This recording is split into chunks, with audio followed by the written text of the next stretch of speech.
Hola, muy buenos días, Iglesia. Que la gracia y paz de nuestro Señor Jesús los acompañe en este nuevo día. Cuando nosotros leemos e interpretamos un texto bíblico, solemos hacer zoom in, es decir, acercamos el foco de la interpretación para ver qué es lo que el texto dice y nos quiere decir en el siglo XXI. Pero a la vez debemos hacer el zoom out, es decir, alejar el foco de la lente para poder ver el significado que tiene dicho pasaje en la totalidad del libro y en la Biblia entera, es decir, verlo desde una perspectiva redentora. Para poder comprender el texto de hoy necesitamos hacer este segundo proceso, porque así como ustedes habrán leído el pasaje de hoy, es la seguidilla de la historia de cómo el rey Salomón fue construyendo el templo y su propio palacio. Por eso es difícil interpretar solo los pasajes de hoy, por ende debemos leerlo desde una perspectiva mayor. Vamos a hacer entonces dos zoom out en el pasaje de hoy y espero que lo puedan ir siguiendo. Vamos con el primero. Ustedes recuerdan el contexto de cómo venimos viendo el libro de Primera de Reyes. Hay un dato que tenemos que tener en cuenta al leer este libro, que es que el libro de Primera de Reyes no está narrado por orden cronológico, sino por hechos específicos. Por eso, si ustedes ven el primer versículo de este capítulo 7, podemos ver que Salomón comienza con la construcción de su palacio, pero en el versículo 21 se habla de las famosas dos columnas Jaquín y Boaz, pasando el foco al templo otra vez, y termina en el versículo 51 hablando del final de obra del templo. Es medio confuso, pero esto no es un error del autor, sino es que tenemos que entender que este libro no fue escrito con un orden cronológico. Ahora bien, volviendo al primer zoom out, vamos a ir viendo en dónde está situado el pasaje de hoy. ¿Recuerdan cómo comenzaba el libro de Primera de Reyes? Podemos ver a un David en avanzada edad, ya de viejo, pasaje que nos enseña que nada es eterno en este mundo. Aquel David favorito de Dios, que tenía grandes éxitos en la vida y en las diferentes batallas, también tenía un final en su vida finita. Ante esta situación, vimos que uno de los hijos de David, llamado Adonías, quería ocupar el trono que dejaría su padre.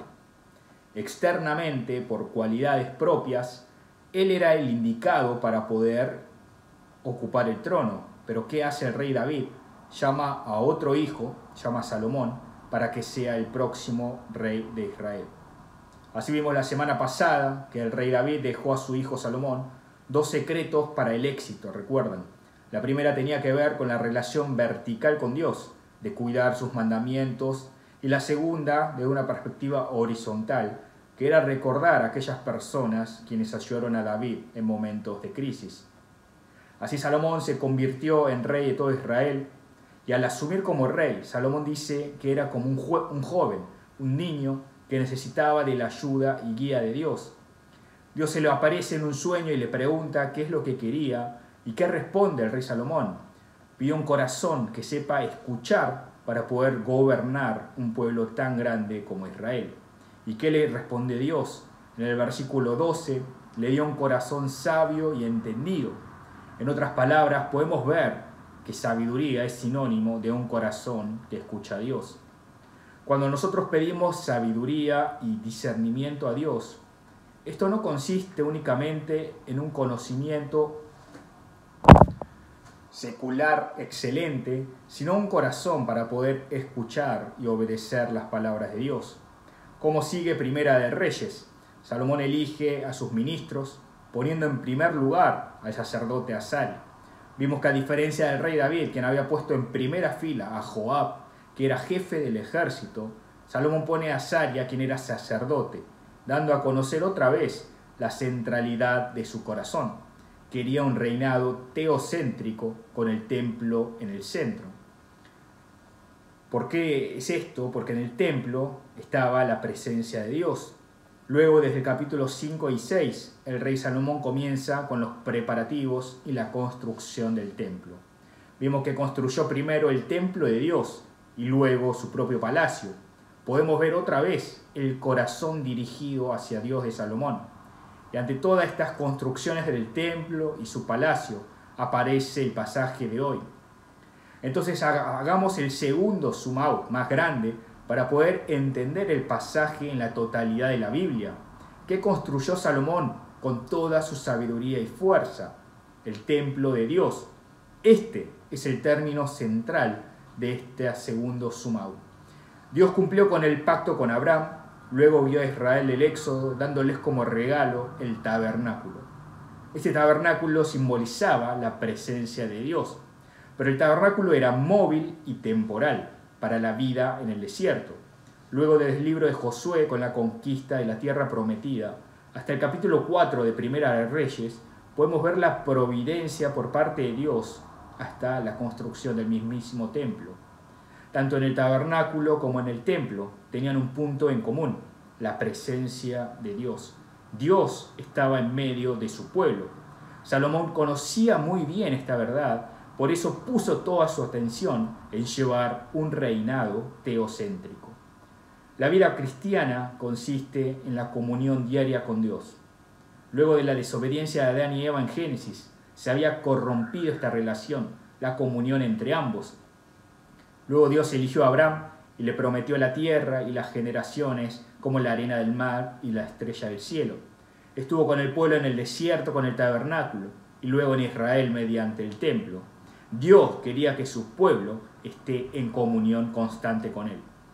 Todo este templo, ¿a quién está dirigido en el Nuevo Testamento? A Jesús.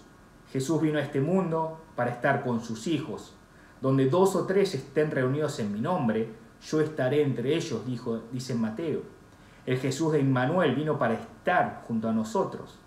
Jesús es el templo cumplido del Antiguo Testamento. Por eso, sin Jesús no hay vida. Sin un encuentro con Jesús, sin comunión con Dios, no podemos vivir y no podemos ser salvos. Por ende, no podemos entrar al reino de los cielos. Jesús murió en la cruz por nuestros pecados, resucitó y está sentado a la diestra del Padre, intercediendo por nosotros. Y a nosotros nos envió el Espíritu de Dios, es decir, el Espíritu Santo que mora en nosotros. Cristo es la cabeza de la iglesia y nosotros somos su cuerpo. En este cuerpo mora el Espíritu Santo.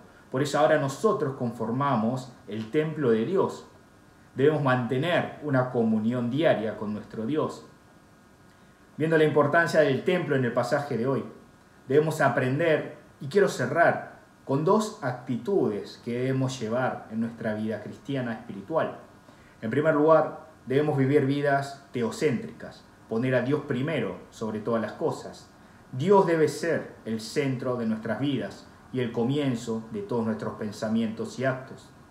Y en segundo lugar, debemos llevar una vida de comunión con Dios todos los días de nuestra vida. Somos el templo de Dios. El Espíritu Santo mora ahora en nosotros. Debemos movernos, vivir de acuerdo a la voluntad de Dios. Vivamos una nueva semana recordando estas 2 grandes enseñanzas. Dios los bendiga en este nuevo comienzo de semana.